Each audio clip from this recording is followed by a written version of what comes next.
আন্দোলনের কতগুলো ধারা আছে, সেই ধারাগুলো কি জানেন? একটা যুদ্ধের মতো। কখনো মার্ক টাইমে থাকতে হয়, কখনো 3 step forward March 2 step backward March করতে হয়, যুদ্ধ পরিস্থিতি বুঝে কখনো কখনো 3 step backward March 5 step forward March করতে হয়। আওয়ামী লীগকে ছাড়া নির্বাচন যদি করে ফেলে সেক্ষেত্রে আপনারা কি করবেন? আপনাদেরকে মাঝখানে একটু আমরা সক্রিয় দেখেছিলাম, এখন আবার একদম নিশ্চুপ হয়ে গেছেন। আপনারা কি বর্তমান চাপ সামলাতে পারছেন না, এরকম পরিস্থিতি কিনা? এবং বেগম জিয়া তারেক রহমানকে নিয়ে যে রাজনীতিটি চলছে এটির বিষয়ে যদি একটু মন্তব্য করতেন। না দেখেন, প্রথম প্রথম যে বিষয়টি সেটি নিয়ে আমি বলবো, আন্দোলনের যে বিষয়টি নিয়ে। দেখুন, প্রতিটি গণতান্ত্রিক আন্দোলনের কতগুলো ধারা আছে। আমি কিন্তু 1969 সাল থেকে রাস্তার মিছিলের মধ্য দিয়ে এই জায়গায় এসে পৌঁছেছি। তো আন্দোলনের কতগুলো ধারা আছে, সেই ধারাগুলো কি জানেন? একটা যুদ্ধের মতো। কখনো মার্ক টাইমে থাকতে হয়, কখনো 3 step forward March 2 step backward March করতে হয়, যুদ্ধ পরিস্থিতি বুঝে কখনো কখনো 3 step backward March 5 step forward March করতে হয়, কখনো বা আবার মার্ক টাইমে রাখতে হয়, কখনো বা আবার ফরওয়ার্ড মার্চ করতে হয়, কখনো বা কুইক মার্চ করতে হয়। তো আমি বিষয়টিকে, আন্দোলনের আমাদের ধারাবাহিকতাটাকে আমি সেভাবেই বলবো। আপনি তো জানেন, আপনারা জানেন, মঞ্জুও জানেন যে আমাদের নেতা কর্মীদের গ্রেপ্তার, মব সন্ত্রাস, মারধর, অত্যাচার, নির্যাতন, নির্মমতা, নিষ্ঠুরতা চলছে। আদালত তাদের দখলে, আইন নীরবে নিবৃতে কাঁধে, বিচার নীরবে নিবৃতে কাঁধে। বিচারিক আদালতে বলা হয় যে আমাদের কোনো উপায় নেই, আমরা জামিন দিতে পারবো না, জামিনযোগ্য কিন্তু আমরা জামিন দিতে পারবো না। তো সমস্ত কারাগার গুলিতেই তিল ধারণের ঠাঁই নেই। এরপরে আবার কারাগার থেকে বেরোচ্ছে এক একটি লাশ, মরদেহ বেরোচ্ছে।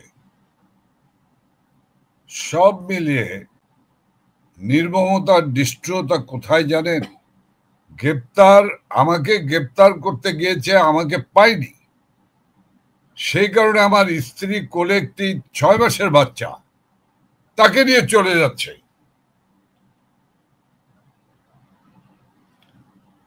তো এই পরিস্থিতিতে আমাদের কিছু কৌশল নিতেই হচ্ছে। 1, 2 হলো আওয়ামী লীগ আন্দোলনের পার্টি, আওয়ামী লীগ আন্দোলন করবে। 2 হলো নির্বাচন নিয়ে বলেছেন।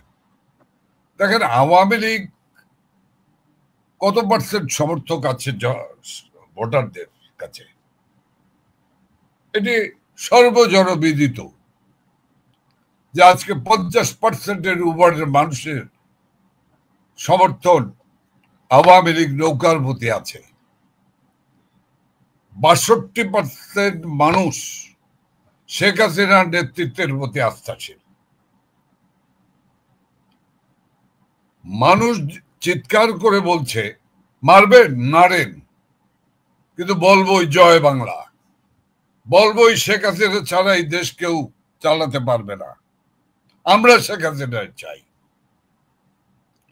এই যে মানুষেরা বলছে আজকে, এই মানুষেরাই তো শক্তি, এই গণমানুষই তো আমাদের শক্তি। আমরা তো সশস্ত্র সংগ্রাম শুরু করতে পারবো না, আমরা কখনো এটি করিনি।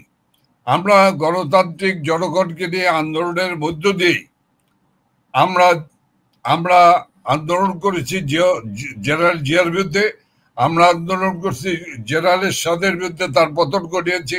আমরা আন্দোলন করেছি খালেদা নিজামী তারেকের বিরুদ্ধে, তাদের পতন ঘটিয়েছি।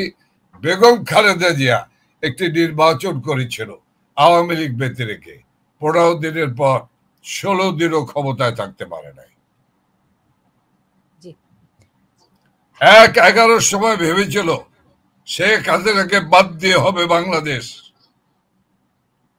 মুজিব প্রেমিক মানুষেরা, স্বাধীনতা প্রিয় মানুষেরা, তাদেরকে কিন্তু সুস্থ থাকতে দেয় নাই, আমরা সুস্থ থাকতে দেই নাই।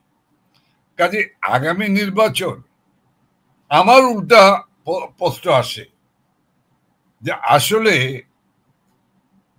আপনার কাছে প্রশ্ন করতে ইচ্ছা করে বা মঞ্জুর ভাইয়ের কাছ থেকে জানতে ইচ্ছা করে যে আপনারা কি বিশ্বাস করেন ডক্টর ইউনূস এসেছে এই দেশে একটি নির্বাচন দিয়ে তারপরে তিনি চলে যাবেন, সে নির্বাচন দেবে? এই বিশ্বাস কি আমরা করি? একটি মানুষের কাছে যদি জিজ্ঞেস, এই বিশ্বাস কি দেশের মানুষ করে? করে না, করে না। যে ইউনূস এই দেশে ভোট দেব, আর ভোট দিলে কি হবে সেটা জানতে চান? আমরা জানি, আমরা আঙ্গুল বাঁকা করতে জানি, আমরা সকল পরিস্থিতি মোকাবেলা করার দল। আওয়ামী লীগকে বাদ দিয়ে এই দেশে কোনো নির্বাচন হবে না, ইউনূসকে ক্ষমতায় রেখে কোনো নির্বাচন হবে না। আপনি আজকে রেকর্ড করে রাখুন, ইউনূসকে ক্ষমতায় রেখে এই দেশে কোনো নির্বাচন হবে না।